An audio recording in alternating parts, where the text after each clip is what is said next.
जय हिंद दोस्तों। वैक्सीन नहीं लगवाएंगे कोरोना से मर जाएंगे, ये हमारे देश की जनता का लेटेस्ट स्लोगन है। आशा करता हूँ कि इस वीडियो के बाद उनकी मानसिकता को मैं बदल सकूँ। देखिए, सबसे पहले बहुत सारे मिथ्स आ गए हमारे दिमाग में कि एक वैक्सीन लगवाने के बाद कोई मर जा रहा है, ब्लड क्लॉटिंग हो जा रही है, बुखार आ जा रहा है, बदन टूट जा रहा है ना, किडनी फेल हो जा रही है। तो बहुत सारे मिथ्स आ रहे हैं। उसके लिए सबसे पहले हमको ये जानना पड़ेगा कि कोरोना हमारे बॉडी में अटैक कैसे करता है और ये वैक्सीन इनके खिलाफ काम कैसे करती है। जब आप इस चीज़ को समझ जाएंगे ना, तो आपको वैक्सीन लगवाने से बिल्कुल डर नहीं लगेगा। तो इस वीडियो में हम यही चीज़ समझते हैं। सबसे पहले समझते हैं ये जो कोविड है ये अटैक कैसे करता है हमारे बॉडी में। सबसे पहले बात करते हैं SARS-CoV-2 की। तो देखिए, ये फोटो में आप देख पा रहे हैं, ये इसका बेसिक स्ट्रक्चर है। ये 3 भागों में बांटा गया है। पहला भाग है मेम्ब्रेन, दूसरा भाग है प्रोटीन स्पाइक्स और तीसरा भाग है आरएनए। ठीक है। अभी ये जो मेम्ब्रेन का काम क्या होता है, एक तरह की झिल्ली होती है इसकी पूरी पूरी। जैसे कि आप सब्जी लेने जाते हैं तो आपने आलू लिया, टमाटर लिया, प्याज लिया और मिर्चा फ्री में, तो ये सारा सामान रखने के लिए आपको थैला चाहिए जिसके अंदर सब सामान आप फिट कर सको। तो ये थैले का काम जो होता है वो इस मेम्ब्रेन का होता है, जिसके अंदर इसके जितने भी ऑर्गन्स होते हैं वो सारे इसके अंदर रहते हैं। ठीक है। अब उसी में एक होता है आरएनए। आरएनए होता है, ये देखिए, डीएनए होता है और आरएनए होता है। तो इंसान का बच्चा इंसान हो, शेर का बच्चा शेर हो और इस वायरस का बच्चा वायरस हो, ये चीज़ जो पूरी डिपेंड करती है ये होती है डीएनए पे। तो डीएनए देखिए 2 धागे का मिलकर बना होता है और इसी का एक धागा उखाड़ लिया जाए तो ये सिंगल धागा बचता है। इसी सिंगल धागे को कहते हैं आरएनए। ठीक है, आरएनए होता है। अब वायरस में बेसिकली आरएनए पाया जाता है। ठीक है। तो अब ये वायरस को आगे रेप्लिकेट करना है, अपने कई सारे बच्चे पैदा करने हैं, तो इसको क्या है, ये जो इंपॉर्टेंट भूमिका निभाएगा वो करेगा आरएनए। मतलब आरएनए इसके बच्चों को बढ़ाएगा, सेल्स को रेप्लिकेट करेगा। अब तीसरा सबसे इंपॉर्टेंट चीज है वो है इसका स्पाइक प्रोटीन। स्पाइक प्रोटीन है एक तरह से इसका हाथ और पाँव की तरह काम करता है। जैसे कि फॉर एग्जाम्पल आपको किसी के घर में जाना है, तो जब आप घर में जाएंगे तो जाने के लिए आपको पैर चाहिए, हाथ चाहिए। पैर से आप चल के जाएंगे, हाथ से दरवाजा खोलेंगे तभी ना उसे घर में घुसेंगे। और अगर इन एक्सेप्शनल केस है, दया के केस में अलग बात है, पैर से दरवाजा तोड़ के घुस गया अंदर तो वो अलग बात है। लेकिन आपको फिर भी पैर तो चाहिए ना, तो उसका जो हाथ और पैर वाला काम करता है वो इसका ये स्पाइक प्रोटीन वाला काम करता है। मतलब अगर हम स्पाइक प्रोटीन को हटा दें इस सेल से तो ये पूरी तरह से बेकार हो जाएगा, कोई काम का नहीं हो जाएगा। अब यहीं पे बात समझिएगा, अगर इसके हाथ को काट दिया जाए तो हमारे बॉडी में ये अफेक्ट नहीं कर पाएगा। तो साइंटिस्टों ने यही दिमाग लगाया कि इसके हाथ ससुर को कैसे काटा जाए, इसका ये जो ऊपर का स्पाइक प्रोटीन है इसके सरफेस को अंदर आने से कैसे रोका जाए जिससे कि ये अफेक्ट ना करे। अब सबसे इंपॉर्टेंट पॉइंट ये है कि कोरोना अटैक कैसे करता है। तो देखिए, जो इसके स्पाइक प्रोटीन्स है ना इसके ऊपर, यही इसके रिस्पॉन्सिबल हैं अटैक करने के। सबसे पहले ये लंग्स में आता है, चाहे वो मुंह के रास्ते चाहे नाक के रास्ते, कैसे भी करके लंग्स में आता है। लंग्स में पाया जाता है ACE2 रिसेप्टर्स, एक अलग तरह का। ये देखिए डायग्राम में आप देख पा रहे हैं, ये कांटे की तरह होता है जिसका काम क्या होता है, सेल्स के अंदर किसी भी ऑर्गेनिज्म को घुसाने का काम करता है ये ACE2 रिसेप्टर्स।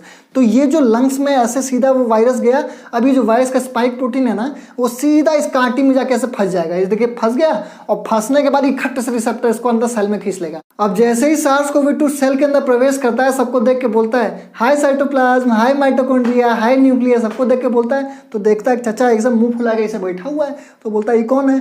तो बोलता है बेटा, जिस देश में तुम नौकर बन के आए हो हम मालिक हैं उस देश के, हम डीएनए हैं यहाँ पे। तो ये बोलता है अच्छा डीएनए है, तो क्या मज़ा चखाता हूँ मैं। तो उसके बाद बोलता है यहाँ पे वो कौन है भाई, यहाँ का जिला पंचायत हेड कौन है? तो देखता है कि अच्छा न्यूक्लियस है। तो न्यूक्लियस को बोलता है चाचा इधर आ, हमको प्रोटीन चाहिए था। प्रोटीन कहाँ मिलेगा? तो बोलता है ओकरे पास मिलेगा, राइबोसोम के पास, जो ना राइबोसोम के पास। तो ये जानता है कि इसका जो आरएनए है, आरएनए और प्रोटीन आपस में मिल जाए तो फिर हम एक नया सेल की उत्पत्ति करते हैं। तो इसका मेन टारगेट यही रहता है कि हम अपनी तादाद को अगर बढ़ा दें तो ये कालीन भैया, ये जितने डीएनए भैया इन सब की पेंट गीली कर देंगे। तो ये जाता है राइबोसोम के पास, बोलता है ये सुनो प्रोटीन चाहिए था, प्रोटीन मिलेगा? तो कहता है हाँ प्रोटीन मिल जाएगा, हम तो बिजनेसमैन आदमी, हमें कोई मतलब नहीं है चाहे कालीन भी हो चाहे गुड्डू भैया हो। तो बोलता है ठीक है तो एक काम कर, तो हमको प्रोटीन दे, बाद में तुमको हम सेठ बना देंगे यहाँ पे। तो बोलता है ठीक है। तो ये प्रोटीन देना शुरू कर दिया। अभी प्रोटीन लिया और अपना आरएनए मिला दिया, प्रोटीन आरएनए धकाधक सेल की उत्पत्ति करना शुरू कर दिया। अब एक धकाधक 1 से 2, 2 से 10, 10 से 100, 100 से 1000, 1000 से लाखों धकाधक सेल बनाते आ रहा है, नया नया अपना सेल बनाते आ रहा है। तो अब यहाँ पे जो सिक्योरिटी गार्ड है ह्यूमन बॉडी का, वो है इम्यून सिस्टम। वो देख के बोल रहा है अरे ये कौन सा नया उत्पत्ति आ गया रे भाई साहब, ये तो पूरा बॉडी को खराब कर रहा है, ये तो गलत चीज़ है। तो ये निकालेगा तलवार, जय महाकाल, खटाखट खटाखट खटाखट खटाखट सबको काटना पीटा शुरू कर दिया। अब वो भाई साहब वो काटा जा रहा है, बोला यार कितना काटे, एकदम हालत खराब हो गया, ग्लूकॉन डी पी पी के थक गए यार, ये खत्म ही नहीं हो रहा है। तो देखता है कि जड़ पकड़ में आ रहा, तो बोलता अच्छा ये विभीषण, ये राइबोसोम बैठा हुआ ससुरा, ये बार बार प्रोटीन दे रहा है, तभी धकाधक सेल बना रहा है। अब इम्यून सिस्टम जान गया कि राइबोसोम की धोखेबाजी की वजह से धकाधक ये अपने सेल को बढ़ाते जा रहा है, कितना हो मारेंगे ससुर को, ढीठ आदमी है, इतना ज़्यादा सेल बनाते आ रहा है। तो अगर हमको इसके सेल की उत्पत्ति को रोकना है तो उसको इनिशियली लेवल से तो रोकना पड़ेगा। मतलब इसको जो प्रोटीन मिल रहा है, इसको प्रोटीन ही ना सप्लाई किया जाए तभी ये इसको रोक पाएंगे हम लोग। और प्रोटीन सप्लाई करने के लिए ये बॉडी में बनाएगा एंटीबॉडीज। एंटीबॉडीज भी एक तरह की ऐसी प्रोटीन होती है जो कि आइसोलेट करने के, वायरस से लड़ने के काम आती है। अब ये जैसे कि जो वायरस है ये किससे लड़ रहा है, हाथ और पैर से ही तो लड़ रहा है। आपको कहीं अटैक करना होगा तो हाथ से और पैर से अटैक करेंगे ना। अगर आपका हाथ और पैर को बांध दिया जाए तो क्या घंटा अटैक करेंगे। तो ये जो वायरस है इसका जो स्पाइक्स है यही हर जगह अटैक कर रहा है। तो ये एंटीबॉडीज क्या करेगा, ये प्रोटीन तो इसके ऊपर लगाएगा, ये ऐसा एंटीबॉडीज जनरेट करेगा कि जो इसका हाथ है इसको आइसोलेट कर देगा, इसको चारों तरफ से ऐसे जाके इसके चिपक जाएगा। वो अब इसका हाथ कोई काम लायक ही नहीं बचेगा, इसके हाथ पे जाके ऐसे चिपक गया और इसको ऐसे बाउंड कर देगा, फंसा देगा और वो पूरी तरह से आइसोलेट हो जाएगा, कोई काम लायक नहीं रहेगा। अब यही बात समझिएगा, डबल म्यूटेंट और ट्रिपल वेरिएंट, आज तो मैंने न्यूज़ में देखा था ट्रिपल वेरिएंट भी आ गया।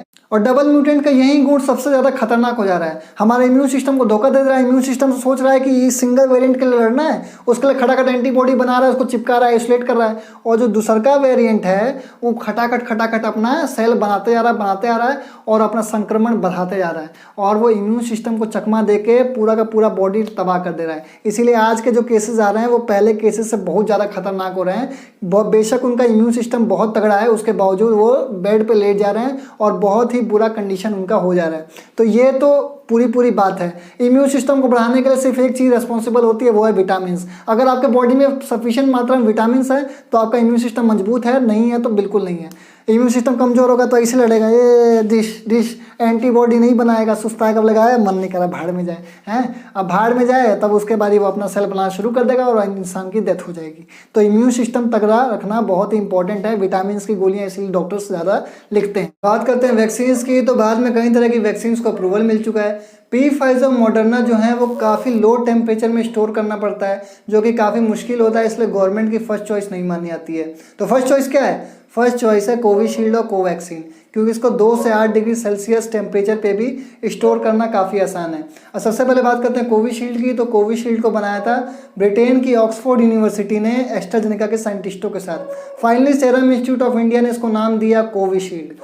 अब ऑक्सफोर्ड के जो साइंटिस्ट थे उनके सामने सबसे बड़ा चैलेंज ये था कि वैक्सीन में ऐसा क्या मिलाया जाए कि हमारी बॉडी ऑटोमेटिकली एंटीबॉडीज डेवलप कर ले और वो इससे इसके स्पाइक से लड़ सके। मतलब जो कोरोना के जो प्रोटीन के स्पाइक्स हैं, जो इसका हाथ है, इसको काट सके, मतलब इसको ख़त्म कर सके। एक बार इसका हाथ कट गया तो रिसेप्टर साथ मिल ही नहीं पाएगा, थोथला बन के निकलेगा, कोई काम लायक नहीं बचेगा। मतलब जो भी इसका पूरा जो ताकत है वो इसके हाथों में है, इसके हाथों को हर हाल में काटना पड़ेगा। अब वो सब कुछ करके देख लिए, कुछ समझ में नहीं आया था। लैब में काफ़ी तरह के जानवर पाल के रखे हुए थे।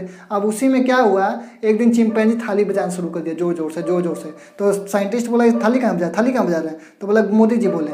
अब उसको दिमाग खराब हो गया, वो SARS-CoV-2 का इंजेक्शन कोच दिया चिंपैंजी को। चिंपैंजी दांत चिया दिया ये करके। तो समझ में नहीं आया कि भैया इसको कुछ हुआ क्यों नहीं। हमने कोचा, इंजेक्शन नहीं हुआ नहीं। बाद में मालूम पड़ा उसको सर्दी हुई थी, एडेनो वायरस उसके अंदर पाया जाता है चिंपैंजी के अंदर। चिंपैंजी के अंदर जो एडेनो वायरस होता है, अगर उसका आप स्ट्रक्चर देखोगे तो किससे मिलता है? कोविड-2 से मिलता है। SARS-CoV-2 का जो स्ट्रक्चर है और जो एडिनोवायरस का स्ट्रक्चर है चिंपैंजी के अंदर, दोनों का आपस में मिलता जुलता है। तो जैसे ही SARS-CoV-2 चिंपैंजी के अंदर गया, वैसे ही एडिनोवायरस अंदर बैठा हुआ था। वो दूर से देखा इसे, अरे ये तो आ रहा है। वो कहा कि तो हमारा भैया आ रहा है। तो वो देख के बोला, अरे आजा आजा आजा कलेजा में समा जा। अब मतलब एकदम खुश हो गया, बोला मेरा भैया के साथ धड़ से दबोच लिया, घपच लिया एकदम। बोला अरे मेरा भैया आ गया। कोविड तो बोला छोड़ रहे हमको लंग्स में जाना है। तो कह रहा नहीं हमारा भैया आ गया। और उसने चारों तरफ से उसको आइसोलेट कर लिया। वो आइसोलेट कर लिया एडिनो वायरस ने। तो उसके बाद वो फाइनली लंग्स तक नहीं जा पाया और वहीं के आइसोलेट होकर उसका काम खत्म कर दिया।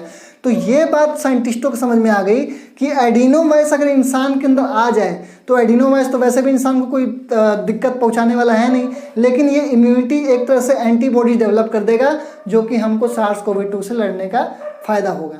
तो उसने क्या किया, वैक्सीन में एडिनोवायरस के तत्व डालना शुरू कर दिए। एडिनोवायरस हमारे बॉडी में अब आएगा वैक्सीन के थ्रू, एडिनोवायरस ऑटोमेटिकली वो स्पाइक बना लेगा, ठीक है, एंटीबॉडीज डेवलप कर लेगा। अब जैसे ही SARS-CoV-2 हमारे अंदर आएगा वो जाके घप से घपच लेगा, उसको वहीं के वहीं आइसोलेट कर देगा और वहीं के वहीं मार देगा। तो ये तो था हमारे ऑक्सफोर्ड एस्ट्राजेनेका यानी कोविशील्ड का तरीका। लेकिन जो भारत बायोटेक है वो देसी तरीका है, वो हमारे देसी जुगाड़ पे है। वो Bharat biotech Hyderabad based company ने बना है, किसकी मदद से, Indian council of medical research ICMR और national institute of virology NIV ने मिलकर बनाया। अब इसमें क्या होता है, इसमें इसने क्या किया, पहले जो कोरोना वायरस था उसको कूच के मार दिया, खत्म कर दिया, जो कोरोना वायरस को एकदम मार के खत्म कर दिया, पूरा जीरो कर दिया। अब वो जब मर गया तब उसका जो सेल है ना, उसी डेड पार्टिकल्स को हमारे अंदर कोच दिया, और जब हमारे अंदर कोचा तो वही वैक्सीन बन के कोच दिया। अब वैक्सीन जब खून इम्यून सिस्टम देखा ये क्या है, अब वो देखा कि बहुत ही कमज़ोर है, कुछ नहीं कर पा रहा है, तो खट खट खट खट मार दिया और उसका धाधर एंटीबॉडीज बना दिया बॉडी में। अब बॉडी में ऑटोमेटिकली एंटीबॉडीज आ गई उस कमज़ोर की, तो एक तरह से उसकी स्पाइक्स बननी हमारी शुरू हो गई। और वैसे भी कमज़ोर था, मरा हुआ था, तो हमारे बॉडी में कोई दिक्कत आई नहीं, लेकिन इम्यून सिस्टम उसको मारने काटने में व्यस्त है, तो हमको कुछ देर तक तो बुखार होगा ही ना, जब तक हम उससे लड़ेंगे। तो बुखार होना, बॉडी में दर्द होना, मैं अभी भी कह रहा हूँ कोई दिक्कत की बात नहीं है, हो सकता है एक आध दिन होगा, अगर हो रहा है तो अच्छी बात है, ठीक है। अब ये तो हुआ, अब उसने बॉडी में जो एंटीबॉडीज़ हैं वो सारी कोविड की बना ली, मतलब वो SARS-CoV-2 का एक एंटीबॉडीज बना लिया। अब जब असली वाला कोविड वाला आएगा, ताकतवर वाला है, तो ये पहले से एंटीबॉडीज़ बनी हुई हैं, वो खट से वहीं पे आइसोलेट कर लेगा उसको, उसके हाथ को दबा देगा और वो वहीं के वहीं मारा जाएगा। तो ये हमारा देसी तरीका है, वो चिंपैंजी वाला तरीका है, दोनों तरीके बेस्ट हैं। मेन काम है इसका हाथ को, यानी इसके जो प्रोटीन के स्पाइक्स हैं उसको आइसोलेट करना। अब ये तो बात हो गई वैक्सीन। बात करते हैं वैक्सीन के साइड इफेक्ट्स की। तो देखिए पूरे वर्ल्ड लेवल पे अगर बात की जाए तो 12 से ऊपर कंट्रीज़ ने अभी कोविशील्ड को बैन कर रखा है। उनका ये मानना है कि ब्लड क्लॉटिंग की जो साइड इफ़ेक्ट्स है वो ऐसा देखा जा रहा है कि वैक्सीन लगवाने के बाद ब्लड क्लॉटिंग हो जा रही है, मतलब खून का थक्का जम जा रहा है। और खून का थक्का आपके ब्रेन में जम गया है, ब्रेन जैसी जगह में, तो तुरंत ब्रेन हेमरेज हो सकता है, ऑन द स्पॉट डेथ हो सकती है। तो अभी नागरिकों की सुरक्षा के लिए, एक तरह से प्रिकॉशनरी मेजर्स के लिए, उन्होंने अभी फ़िलहाल के लिए कोविशील्ड को बैन कर रखा है, जिसमें आपका फ्रांस, जर्मनी, नॉर्वे जैसी कंट्रीज़ वगैरह आती हैं। तो ऐसा आ रखा है, और ऐसा रिपोर्ट्स में आ रखा है कि 2.5 लाख में कोई एक केस होता है जो कि ऐसे ब्लड क्लॉटिंग का आता है, मतलब बहुत rare and the rarest case है। लेकिन इंडिया में कोविशील्ड इतने लोगों को लग चुका है, 9 करोड़ लोग वैक्सीनेटेड हो गए हैं, हर सब वैक्सीन मिला के, लेकिन अभी तक ऐसा एक भी ब्लड क्लॉटिंग का कोई भी केस नहीं आया है, कोई भी सीरियस केस नहीं आया कोविशील्ड से। बात करते हैं कोवैक्सीन की, तो कोवैक्सीन से भी कोई भी सीरियस केस नहीं आया, बेफिक्र होकर लगवा सकते हैं।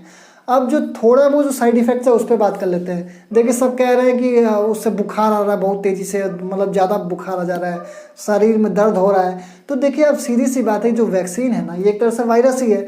अगर कोविशील्ड आप लगवाते हैं तो वो एडिनो वायरस घुस रहा है आपके अंदर, अगर आप कोवैक्सीन लगवाते हैं तो आपके अंदर वो कोविड का वायरस घुस रहा है, मरा हुआ कोविड का वायरस।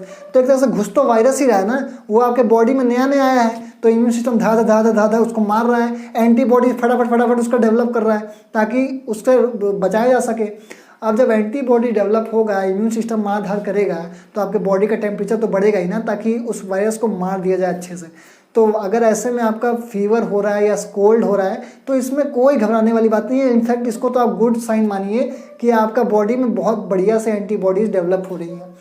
और सबसे बढ़िया बात जो मुझे लगी कि कोवैक्सीन या कोविशील्ड या कोई भी वैक्सीन अगर आप लगवा लेते हैं तो आपको दोबारा से कोविड होने के चांसेस है, लेकिन सीरियस नहीं है, बिल्कुल सीरियस नहीं है। मतलब अगर आपने वैक्सीन लगवा ली, आपको फिर से कोविड हो गया तो ज़्यादा आपको हल्का फुल्का बुखार होगा या खांसी होगा, लेकिन सीरियस नहीं होने पाएगा, इतना सीरियस नहीं होगा कि आपको हॉस्पिटल जाना पड़े या ऑक्सीजन मास्क लगाना पड़े। और मेरे जानने पहचानने वालों ने अपने हिदायत दी है कि भाई साहब हॉस्पिटल में बेड्स बिल्कुल नहीं है, ऑक्सीजन सिलेंडर्स की क्राइसिस चल रही है, और इस पर भी हम बात करेंगे ऑक्सीजन क्राइसिस और लैंसेट रिपोर्ट्स के बारे में नेक्स्ट वीडियो में।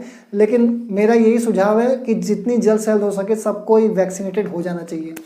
मनमोहन सिंह का सुझाव बहुत ही अच्छा था, पीएम मोदी जी को कि हमको 18 ईयर से ऊपर जितने भी लोग हैं, नागरिक हैं, सबको वैक्सीनेटेड कर दिया जाए, क्योंकि सबसे ज़्यादा जो ये सेकंड वेव है ना, ये युवाओं को चपेट में ला रहा है और बहुत तेज़ी से मतलब इम्यून सिस्टम को तोड़ के रख दे रहा है। कितना भी तगड़ा इम्यून सिस्टम हो, तोड़ के रख दे रहा है मतलब। तो आप ये मत समझिए कि आपका इम्यून सिस्टम बढ़िया है तो आप बच जाओगे, कोई ठीक नहीं है। ये सिर्फ कोविड के मूड पे डिपेंड करता है। तो उससे बचाव का तरीका सिर्फ और सिर्फ वैक्सीनेशन है। वैक्सीनेशन लगवा लीजिए। 1 मई से 18 से ऊपर लोगों को लग रहा है तो आप जितनी जल्द से जल्द 1 मई से स्टार्ट कर दीजिए अपना वैक्सीनेशन का प्रोसेस। तो दोस्तों आज के लिए इतना ही। नमस्कार, वंदे मातरम, जय हिंद।